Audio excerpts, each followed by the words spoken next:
Central Arkansas Basketball Report, sponsored by 1037 The Buzz, AT&T, All Clean Restoration Services, Crane Automotive, AT&T Real Yellow Pages, First Security Bank, Sonic Drive-In, JJ's Grill, Zaxby's, and the Log Cabin Democrat. Welcome to the UCA Basketball Report. I'm Steve Sullivan, pleased to be alongside UCA head coach Corliss Williamson. Let's look at the big picture, Coach. I think you've shown and demonstrated the team has the last couple of weeks.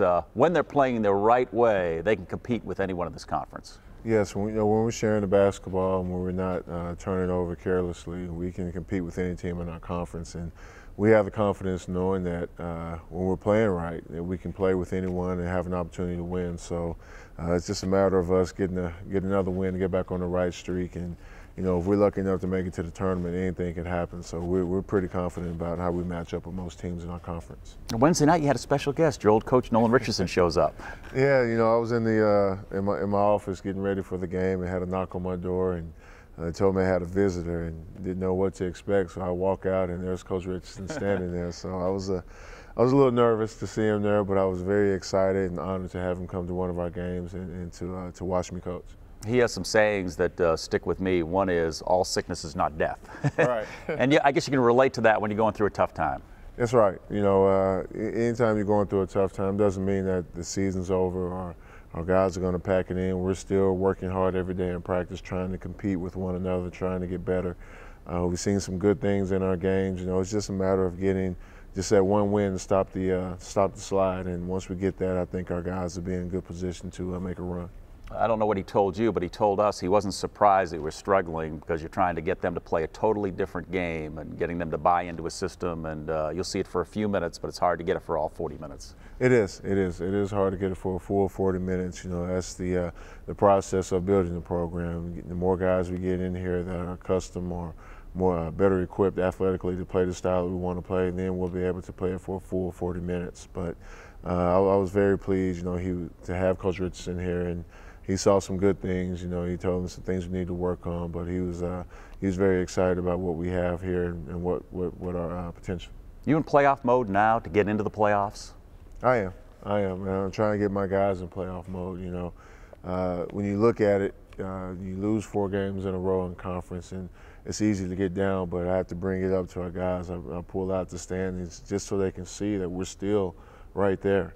And you got to get your mindset, especially this part of the season, where you're getting ready for a playoff. You know, whether you make it or not, you have to be in the right mindset if you're going to compete at the end of the season. This past week, you saw on this floor probably the 2 best teams in the conference. Yes, you know, you look at Northwestern; they're leading our division. They're one of the top teams, and they play well. I mean, they really came in and took it to us early on, and it was a tough game for us. They got the win back that we took from them at their place, and UT-Arlington, you can't say much more about them. They're on a 13-game winning streak, and they're at the top of our conference. So it was 2 tough matchups last week. On the upside, too, Friday night, Hall of Fame, the 1994 team went in, and I was gauging the applause for each former Hall of Famer that was introduced. You're right there with Coach Richardson. Yeah. Well, what a special night for that team. And I look back, and I mentioned this to Coach, and it wasn't a lot of 5-star guys. You were highly recruited. I think Scotty was flying a little under the radar. Then you had a lot of 2-star guys, and I think this was before the ratings were out there, but there weren't a lot of highly recruited guys in that team. Right, and that's the thing I loved about that team is we all worked hard together. You know, we didn't have, you know, 5 or 6, or like some of these teams, 10 McDonald's All-Americans. He had Whataburger guys. That's what Coach Scotty was saying. Yeah, Coach Richardson. But you know, we had a group of guys that had one goal in common. They wanted to work hard, cared about one another, and you know, Scotty, Coach Richardson, and I've got a lot of accolades from those championship days. But to have the entire team go into the Hall of Fame, you know, that speaks volumes of the state for allowing us to do that. And I know the guys who worked really hard every day in practice are really proud to be in the Hall of Fame. Are your players in this team familiar with that team, or have you gotten familiar with that team? They've gotten familiar with that team. You know, every now and then I'll pull out some old tape and some old film so they can see the style of basketball that we're trying to implement here, so they can see the hard work that it takes. You know, they're laughing and looking at the film, seeing me running and dunking. And didn't know I could move that fast, but just to let them know and to give them some idea of where we're trying to get to. All right, we're just getting started. When we return on the UCA Basketball Report, we'll take a look at Wednesday night's game right here at the Ferris Center. I'm Jay Myers with Crane Buick GMC, the GM Giant right here in Conway. We're proud to support the UCA Bears. Come let us show you that we're the best place in the state of Arkansas to buy your next vehicle. Best selection, best service, and best prices. Come see our full-service dealership, bring your UCA ticket stub and get an extra $500 off or 10% off any service visit. The GM Giant loves Conway and the UCA Bears. Crane Buick GMC, 1003 North Museum Road. Go Bears! CraneTeam.com. Hello? Hello, Todd. Just calling to let you know I'm giving you the silent treatment. So you're calling to tell me you're giving me the silent treatment? Yeah. Jen, this is like the 8th time you've called. No, it's fine. My family has free unlimited mobile to any mobile minutes from AT&T, so I can call all I want. I don't think you understand how the silent treatment works. Hello? Buy unlimited messaging and get free unlimited calling to any U.S. mobile on any network. AT&T. Welcome back to the UCA Basketball Report. Wednesday night, Northwestern State, a team that owed you. You beat them 77-73 at their place. They came in with a 6-2 conference record and started out well. You jumped on them early. Yes, we did. We came out. Coach Richardson fired our guys up before the game, and I think they took that momentum to the court. We jumped out on them early, but Northwestern, I mean, they're a great team. That's the reason why they're leading our conference. They withstood our run early and made a run of their own to take control of the game in the first half. So what did Coach Richardson say to them? How animated did he get in the locker room? Well, you know, he gave them one of his old speeches that he used to tell us, you know, you're at home, so no one can come to your house and beat you. You know, this is your house. You know where the knives are, the guns are, the forks. So you can protect yourself in your house, and you know, you come out here to win. And he was pretty fired up. I even tweeted after the speech that, you know, I'd still run through a brick wall for Coach. Now, that's one thing. You've become a big tweeter. I mean, I enjoy your tweets. I follow a lot of coaches to hear what they have to say, but you tweet from the heart. Yeah, right after games. Yes, it's at UCA Coach Corliss. So if anyone out there wants to follow, please check me out. But yeah, you know, I just try to say what I feel at that time. You know, sometimes it's good, sometimes it's bad, but I think people who follow it appreciate us being honest about it. Early game, and you're looking good right here. Oh yes, well, I mean, we were able to get the ball out in transition. We had them kind of flustered on the offensive end. They turned the basketball over. It's a good pass for Oliver Wells to Anthony Borden. The guys were pretty fired up, knocking down some shots early, and you know, we just got out to a good start. It's a good move by Mark Rutledge there. But all of a sudden, midway through that first half, you guys stopped scoring, and like a good team can do, they really took advantage of you. Yes, they did. I mean, they started to knock down three-point jump shots. That's a good pass and finished by Miles, but you know, we just couldn't sustain that energy and couldn't keep them out of it, and they were able to make a run and get back into it. And you mentioned something I think I read. You were on the road, actually shot the ball well from three-point range. You went 0 for in this game. But you mentioned the shot selection wasn't in the flow. It wasn't a result of just, you know, missing shots. They were taking good threes. Right. You know, and that's an issue for us. You know, when we take good shots or good threes, we're a good team. But when we start forcing threes or rushing and hurrying up shots or taking contested threes, then we're not as good as we're capable of being.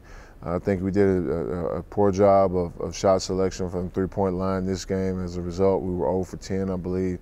So we have to do a better job if we're going to be able to knock down shots. Good move there by Jarvis Garner. Well, Quentin Miles had another big game. Yes, Miles really played well for us. I think he ended up with 20 points, probably around 5 or 6 rebounds, 4 or 5 assists, and just came out and played extremely well for us and gave us an opportunity to win. The second half defense continues to be concerned as far as field goal percentage and giving up too many easy buckets.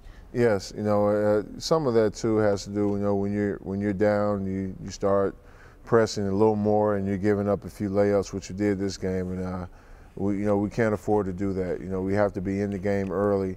We can't just rely on our traps at the end of games, because sometimes you'll get burnt by a team such as Northwestern. I mean, they did a great job of exposing our traps and getting out and making us pay on the other end. As a coach, when you're going through one of those dry periods, you're sitting on the bench, how do you know when to call a timeout? Or from experience, you've been in that situation several times now, when do you say that's enough? Right.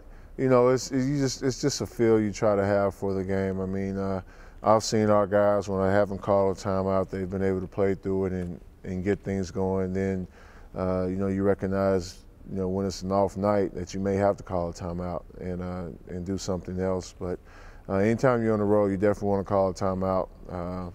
But for us, when we're not scoring the ball well, we have to get points from our defense. And, we were able to score a few times and cut the lead to 6, I think twice in the second half, but never could quite get over that hump.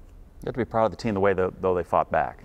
Oh, yes, they fought hard. And that's the one thing Coach Richardson talked about after the game, is that they played their hearts out for me, and I should be proud of them for that.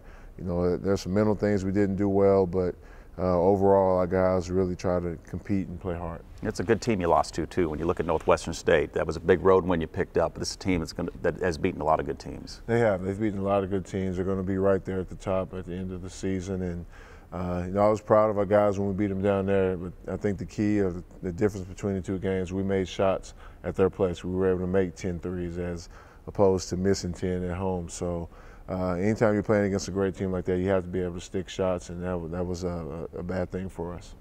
Before we look at highlights from Saturday's games, injuries caught up with you here this past week. Yes, they did. We had a practice, I think, that Friday afternoon, and unfortunately for us, the first 7 or 8 minutes, we had 2 guys go down with ankle injuries, Chris Henson and LaQuinton Miles. Miles being our leading scorer and second in conference, or first, wherever he's ranking now. It's hard to make up for those 17, 18 points that you're capable of getting from him. But I was proud of the guys who stepped up and tried to make up for his absence. Now, talk about Miles. You've been going through such a great period now, a setback. Yes, it was a setback for us. He was starting to play well, struggled early in conference when teams were kind of keying in on him, then he figured his way through it. But to have him playing well and then to have him miss a game, that's not good for us, not good for him. But I think he has the type of mentality where when he gets back on the court, he's not going to miss a beat. He'll be able to go back and do the things he was doing before. You just never want to see injuries. Where's he at in his rehab process? When do you expect to have him back? We expect to have him back this next game against Texas State. He came out and practiced the other day and did a decent job. We'll get in the gym today and see how well he's going, and hopefully he'll be ready to go tomorrow night. When we return on the UCA basketball report, what turned out to be a heck of a game came so close to taking down the #1 team in the conference. That's coming up next.